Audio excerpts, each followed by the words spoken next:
안녕하세요. 건강엔입니다. 많은 분들이 사랑하는 치즈가 과연 건강에는 어떤 영향을 미치는지 자세히 알아보겠습니다. 치즈가 뼈에 좋은 칼슘 덩어리인지 혹은 심장에 부담을 주는 포화지방 덩어리인지 궁금해하시는 분들이 많을 텐데요. 오늘은 의학적 연구 결과를 바탕으로 장점과 단점을 균형 있게 살펴보고 어떻게 먹으면 건강에 도움이 될지 이야기해 보겠습니다.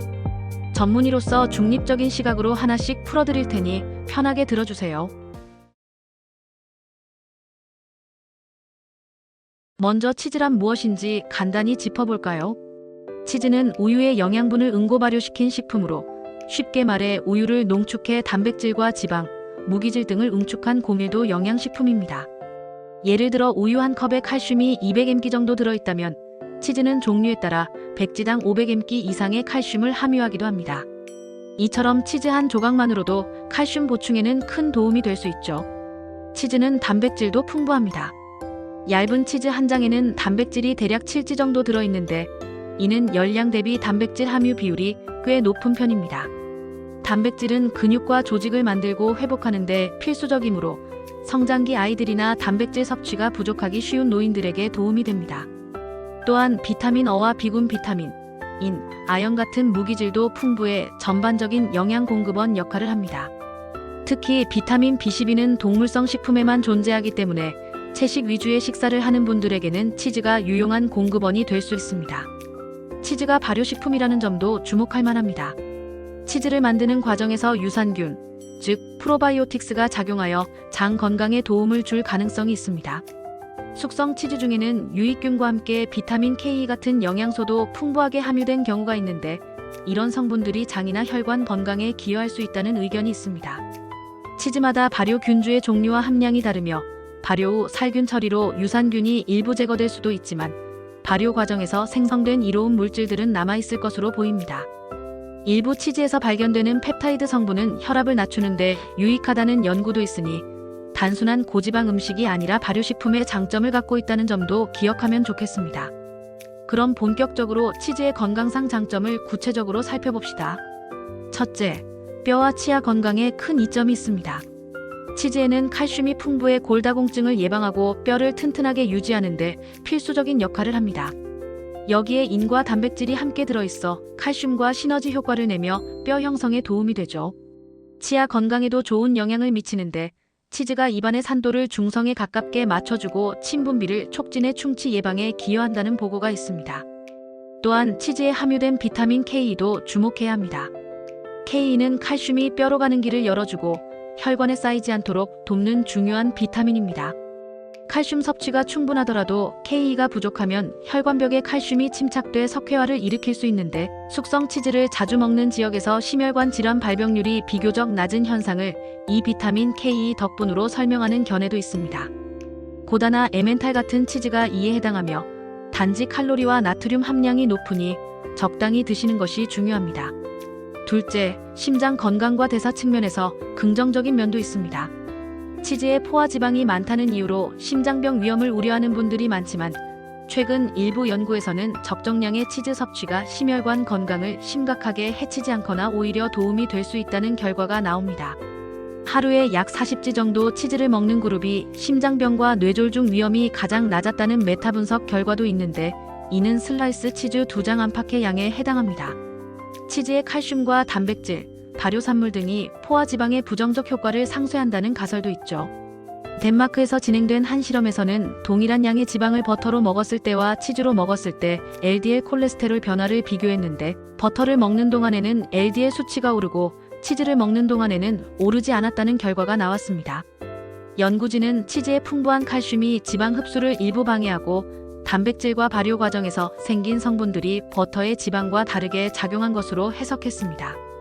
요약하자면 같은 포화지방이라도 음식 형태에 따라 몸에서의 반응이 달라질 수 있다는 뜻이지만 결코 마음껏 먹어도 된다는 의미는 아닙니다. 전반적으로 포화지방 섭취는 줄이는 것이 좋다는 전통적 관점도 여전히 많으므로 치즈를 드실 때는 적당량을 유지하는 것이 안전합니다. 치즈에 들어있는 단백질과 지방은 포만감을 오래 유지하게 해 간식으로 과자를 자꾸 먹는 습관을 줄이는 데도 도움이 됩니다. 일부 연구에서는 고지방 유제품을 충분히 섭취한 사람들이 장기적으로 체중 증가가 오히려 덜했다는 결과가 보고되기도 했는데, 이는 치즈가 식욕을 적절히 조절하고 다른 군것질을 줄이게 만드는 효과 때문으로 해석됩니다. 물론 이는 전체 열량을 적정히 조절하는 상황에서의 이야기이며, 치즈를 기존 식단에 추가로 많이 먹으면 결국 체중 증가는 피할 수 없습니다. 치즈에는 콘주게이티드 리놀레산 같은 특수 지방산도 함유되어 있어 시험관 연구에서 항암이나 항비만 효과가 일부 관찰되기도 했습니다. 또 치즈 섭취가 제2형 당뇨병 위험을 낮춘다는 역학 연구도 있지만, 상관관계가 곧 인과관계를 의미하는 것은 아니므로 치즈가 직접 당뇨병을 예방한다고 단정 짓기는 어렵습니다. 다만 영양가 높은 식품을 적정량 섭취하는 것이 대사 건강에 이롭다는 점은 기억할 만합니다. 이번에는 치즈의 단점이나 주의할 점도 살펴보겠습니다. 모든 음식에는 양면이 있는 법이죠. 첫 번째 단점은 포화 지방과 칼로리가 높다는 사실입니다. 우유 지방이 농축된 식품이므로 지방 함량이 상당하며 특히 포화 지방이 많이 함유되어 있습니다. 과도한 포화 지방 섭취는 LDL 콜레스테롤 수치를 높여 동맥경화나 심장병 위험을 올릴 수 있다는 점은 잘 알려져 있습니다. 기저 심혈관 질환이 있거나 콜레스테롤 수치가 높은 분들은 저지방 치즈로 대체하거나 양을 철저히 제한하는 것이 좋겠습니다. 치즈는 칼로리 밀도도 높아 한두 조각만 먹어도 금세 100kcal 이상을 섭취하게 됩니다. 맛이 좋아 과식하기 쉽고 다른 음식과 함께 먹으면 열량이 금방 불어날 수 있다는 점도 문제입니다.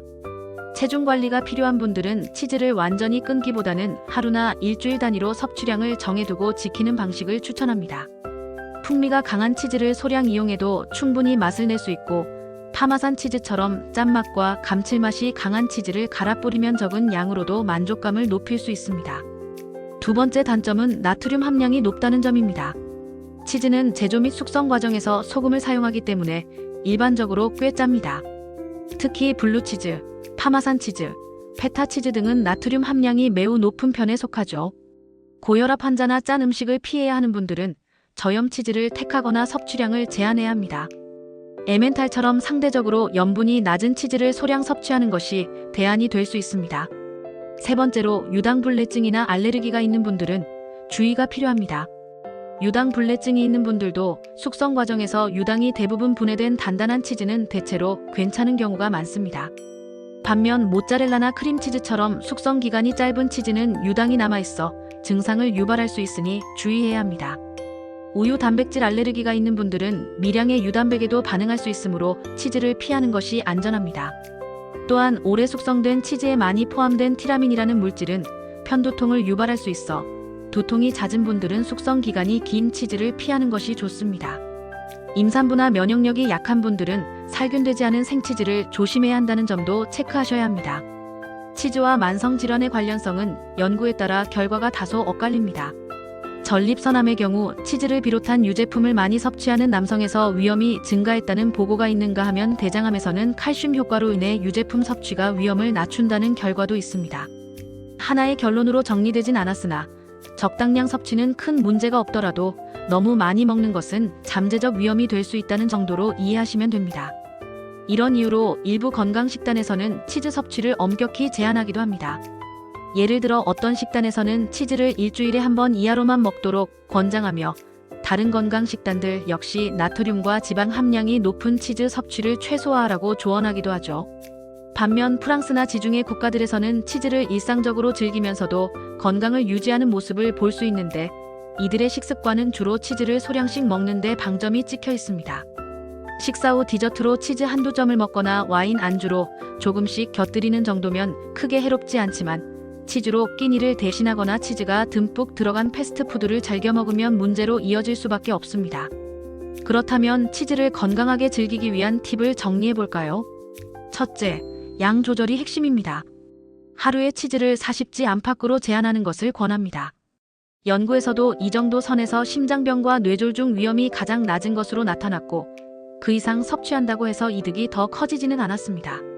둘째, 가공 치즈보다는 자연 치즈를 선택하는 것이 좋습니다.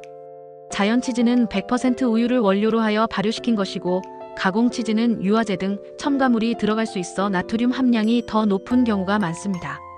셋째, 함께 먹는 음식에도 신경 쓰면 좋습니다.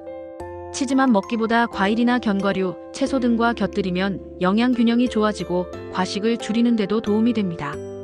피자나 파스타를 만들 때도 치즈 사용량을 줄이고 채소 비중을 높이면 비교적 칼로리를 낮추면서 풍미를 살릴 수 있습니다.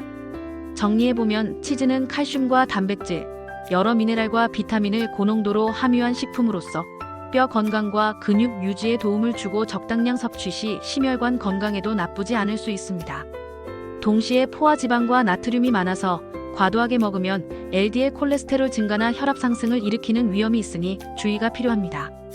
개인별 건강 상태를 고려해 양을 조절하고 고혈압이나 고지혈증이 있다면 저염저지방 치즈를 활용하는 등 적절한 대응이 필수적입니다.